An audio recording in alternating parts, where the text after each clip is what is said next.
హైడ్రాపై high court తీర్పును స్వాగతించింది BRS. ప్రభుత్వం హైకోర్టును గౌరవించి హైడ్రా కమిషనర్ గా రంగనాథ్ ను తొలగించాలని డిమాండ్ చేస్తున్నారు బీఆర్ఎస్ నేతలు. హైడ్రా వల్ల ఇల్లు కోల్పోయిన వారికి పరిహారంగా మరో ఇల్లు నిర్మించి ఇవ్వాలని డిమాండ్ చేస్తున్నారు బీఆర్ఎస్ నేతలు. మరోవైపు బీఆర్ఎస్ హైడ్రాపై అనవసర ఆరోపణలు చేస్తోందంటున్నారు సీఎం రేవంత్ రెడ్డి, మంత్రి శ్రీధర్ బాబు. ఆక్రమణదారులకు బీఆర్ఎస్ మద్దతివ్వడం సరికాదన్నారు.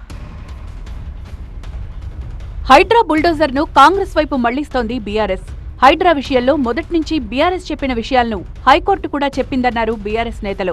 పేదలపై పగబట్టినట్లు వ్యవహరిస్తోన్న హైడ్రాను బీఆర్ఎస్ అధికారంలోకి వస్తే బంగాళాఖాతంలో కలిపేస్తామని కేసీఆర్ ఇప్పటికే ప్రకటించారన్నారు బీఆర్ఎస్ నేతలు. నిన్న హైకోర్టు చెప్పింది హైడ్రా అనేది 9 తలల విషసర్పం అని చెప్పింది. నిన్న హైడ్రా గురించి ఏది రాష్ట్ర హైకోర్టు. ఇంతకంటే చెంపపెట్టు ముఖ్యమంత్రికి ఏముంటుందండి? నాకు అర్థం కాదు, సిగ్గుండాలి. బడాబాబులను మాత్రం వదిలిపెట్టి గరీబోళ్ళ ఇండ్ల మీద పడి, బడాబాబులు అంటే ఎవరండి?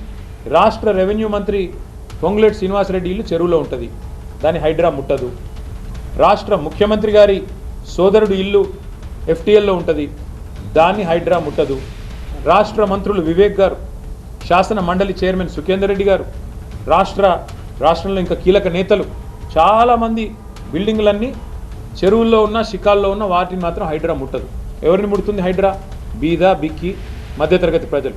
నేను అడుగుతా ఉన్నా ముఖ్యమంత్రిని, కబ్జా కోరులు అంటున్నావు, అందరికంటే పెద్ద కబ్జా కోరులే నీ అన్నదమ్ములు కదా.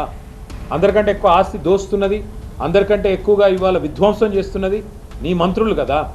1 కోటి ఎకరాలు నిషేధిత జాబితాలో పెట్టింది నీ మంత్రి కాదా? హైడ్రా అనేది it has become a blackmailing extortion tool of Revanth Reddy. ఖచ్చితంగా అందుకే మా గవర్నమెంట్ వచ్చిన మొదటి రోజే నిన్న హైకోర్టు చెప్పిన విధంగా దాన్ని ఎత్తి బంగాళాఖాతంలో పాడేసే బాధ్యత మాది. హైడ్రా అరాచకాలకు సీఎం రేవంత్ రెడ్డి బాధ్యత వహించాలి అన్నారు బీఆర్ఎస్ ఎమ్మెల్యేలు. దీనికి రేవంత్ రెడ్డి గారికి క్షమాపణ చెప్పాలి. బయటకు వచ్చి అసలు వాస్తవం చెప్పాలంటే రాజీనామా చేయాలి. మున్సిపల్ శాఖ బాధ్యతలు ఆయన దగ్గరనే ఉన్నాయి. ముఖ్యమంత్రిగా ఘోరంగా విఫలమైన ఆయన దీన్ని అడ్డుపట్టుకొని పెద్ద ఎత్తున రియల్ ఎస్టేట్ దందాలు కాబట్టి బ్లాక్మెయిల్ రాజకీయాలు. ఈరోజు రియల్ ఎస్టేట్ హైదరాబాద్ నగరంలో, తెలంగాణ రాష్ట్రంలో అంటే మొత్తం కుదేలైపోయిందంటే ఈ యొక్క హైడ్రా వల్ల. హైడ్రాను అడ్డుపట్టుకొని పెద్ద ఎత్తున రియల్ ఎస్టేట్ దందా, బ్లాక్మెయిల్ రాజకీయాలు, ఎక్స్టార్షన్, భయభ్రాంతులను గురి చేయడం అనేది స్పష్టంగా జరిగింది. మేము డిమాండ్ చేస్తూ ఉన్నాం, ముఖ్యమంత్రి గారిని డిమాండ్ చేస్తూ ఉన్నాం, ఇమీడియట్గా దీనిపైన సిట్టింగ్ హైకోర్టు జడ్జితోని మీరు దీనిపైన విచారణ జరిపించండి. దీంట్లో చాలా అవకతవకలు ఉన్నాయి. మీరే ప్రత్యక్షమైన పాత్ర దీంట్లో ఉన్నారని మాకు చాలా స్పష్టంగా అర్థమవుతుంది. మీ పైన సిబిసిఐడి మీద కానీ మీ ప్రభుత్వ వ్యవస్థలపైన, ఎందుకంటే అన్ని నీ జేబులున్నాయి కాబట్టి నువ్వు దాన్ని చేయనియవు. ఇమ్మీడియట్గా హైకోర్టు సిట్టింగ్ జడ్జితోనే మీరు దీనిపైన విచారణ జరిపించాలని చెప్పేసి మేము డిమాండ్ చేస్తా ఉన్నాం. హైడ్రా కూల్చిన పేదల ఇళ్లను తిరిగి నిర్మించివ్వాలని డిమాండ్ చేశారు బీఆర్ఎస్ ఎమ్మెల్సీ దాసోజు శ్రవణ్.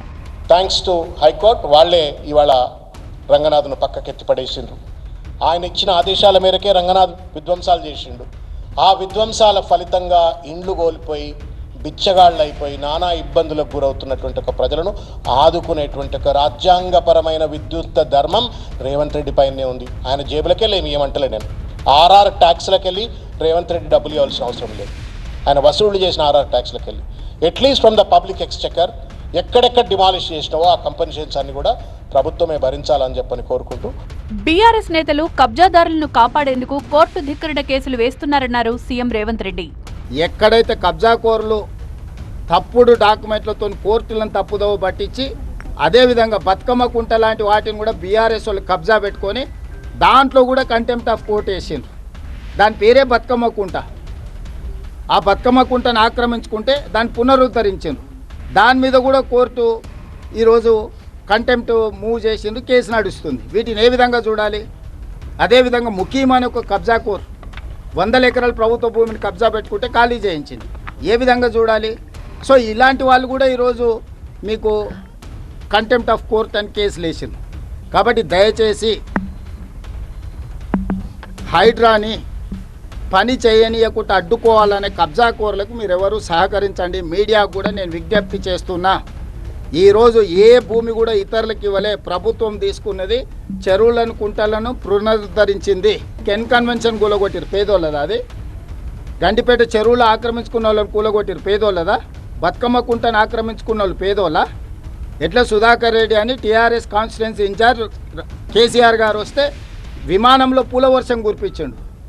10 ఎకరాలు బతుకమ్మ కుంటను కబ్జా పెట్టి అమ్ముకున్న తర్వాత పూల వర్షమైంది, కనక వర్షమే కురిపించవచ్చు. ఇట్లాంటి కబ్జాదారులను కాపాడడానికి డబ్బులు పెట్టి సోషల్ మీడియాలో తప్పుడు ప్రచారం చేసి ప్రభుత్వాన్ని బదనాం చేయాలనే ప్రయత్నం చేస్తుండ్రు. మరోవైపు ప్రభుత్వానికి వ్యతిరేకంగా బీఆర్ఎస్ బీజేపీ నేతలే పిటిషన్లు వేస్తున్నారని ఆగ్రహం వ్యక్తం చేశారు మంత్రి శ్రీధర్ బాబు. ప్రభుత్వ భూములు ఆక్రమించిన వారికి విపక్షాలు మద్దతిస్తున్నాయని ఆరోపించారు. హైడ్రా ప్రభుత్వ ఆస్తులను కాపాడిందన్నారు శ్రీధర్ బాబు. బీఆర్ఎస్ పనిగట్టుకుని హైడ్రాపై తప్పుడు ప్రచారం చేస్తోందన్నారు.